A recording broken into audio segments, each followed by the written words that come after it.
Fala, jovem! Hoje a nossa revisão é sobre classificação biológica, mais precisamente taxonomia. Bora pro enunciado?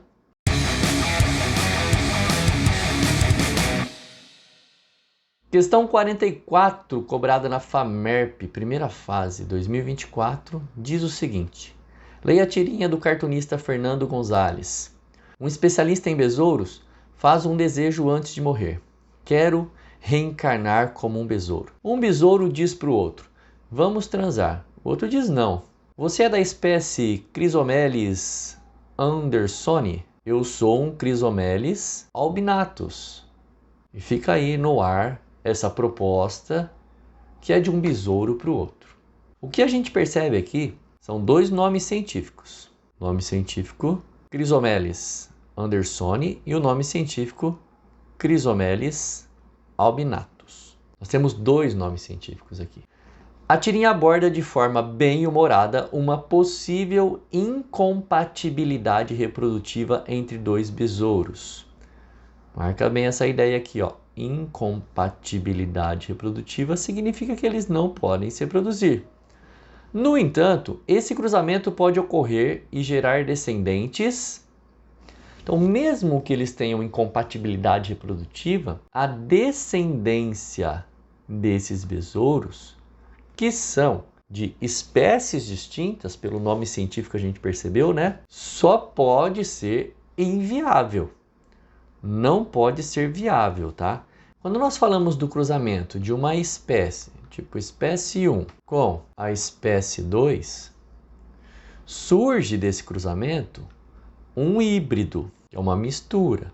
O híbrido, a grande maioria das vezes, é estéril. O que significa? Que ele não gera descendentes férteis. É como a história da égua com o jumento, que gera a mula e o burro, que são estéreis.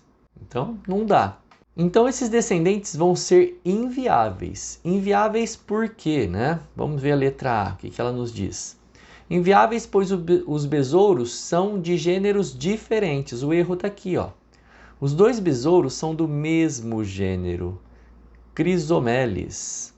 Professor, eu não lembro o que é gênero. Então vamos lá.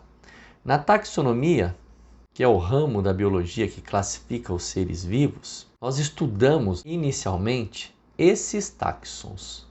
O re, fi, co, fa, ge. Cada um deles forma uma palavrinha.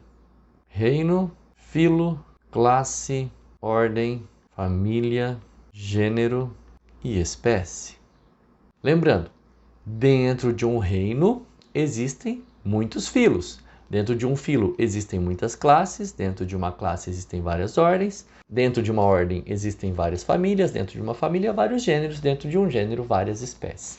E no caso aqui, nós temos o mesmo gênero, Chrysomelis, porém espécies distintas. É como se nós estivéssemos falando do Homo sapiens e o Homo habilis, o Homo sapiens e o Homo erectus, que são do mesmo gênero, gênero Homo, mas são de espécies distintas, tá bem?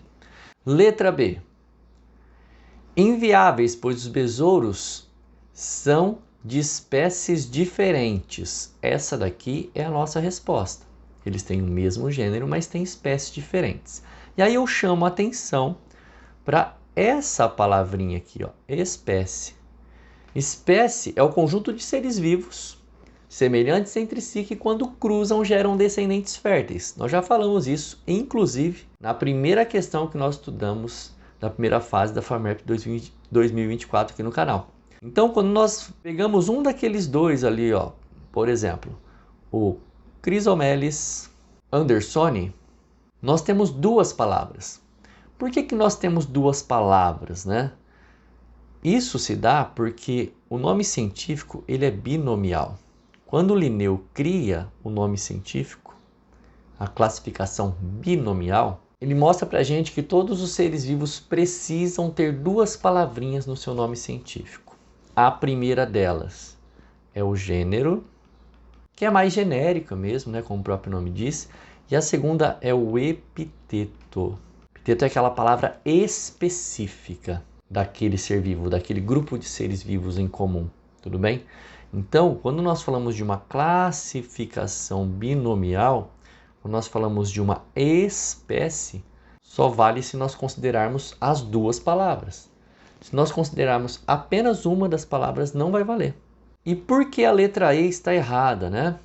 Inviáveis, pois os besouros são de famílias diferentes. Olha como é que estão, olha como é que está a família. A família está aqui, ó. Nós não vimos qual é a família aqui nesse contexto da tirinha. Ele mostra só gênero e ordem para a gente. Inclusive, quando a gente quiser comparar o parentesco entre as espécies, é legal a gente sempre contar quantos táxons são representados em comum.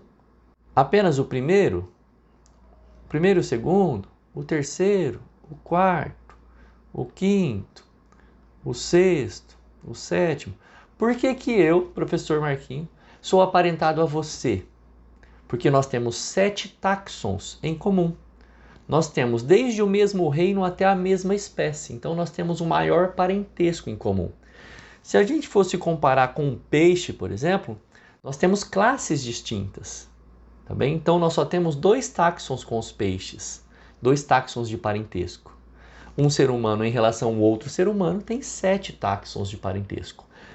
Anota aí, então, quanto maior o número de táxons em comum, maior é o parentesco entre os seres vivos comparados em uma questão. Tá bom? Então aqui não são famílias distintas, nós não sabemos nem quais são as famílias deles, né? Então isso aqui é uma dúvida que nós temos. Como eles são bem parecidinhos, provavelmente são da mesma família, mas como nós não temos essa certeza, a gente elimina por aqui. Só que antes de eu terminar, eu gostaria de fazer mais um comentário aqui, que eu acho que cabe na nossa revisão. Aparece em uma das alternativas que nós eliminamos ali no começo, que é a alternativa C, a possibilidade de eles serem do mesmo subgênero. O que seria subgênero? Essas subclassificações, subgênero ou supergênero, né, aparecem também como táxons. Então, se eu estou falando de gênero aqui, isso aparece também na família, aparece na ordem, na classe. Mas assim, ó, um subgênero estaria aqui, ó, entre o gênero e a espécie. Estaria aqui o subgênero. Se fosse um supergênero, estaria aqui, ó. O que eu estou querendo falar? Supergênero é a mesma coisa que subfamília. Então isso acontece também, ó, vamos pensar aqui em classe, ó, pode ter uma superclasse aqui, que é um subfilo, e pode ser ter uma subclasse aqui, que é uma superordem. Super em cima, sub embaixo. É só você analisar assim que não tem erro. Ok? Espero que você tenha gostado. Se gostou, não se esqueça de curtir, comentar e compartilhar. Isso ajuda bastante o professor aqui no canal. Também é óbvio, se inscreva, ative o sininho de notificação e torne-se um membro para a gente começar a produzir conteúdos mais específicos para o seu estudo. Vou ficando por aqui. Beijos e abraços. Fui!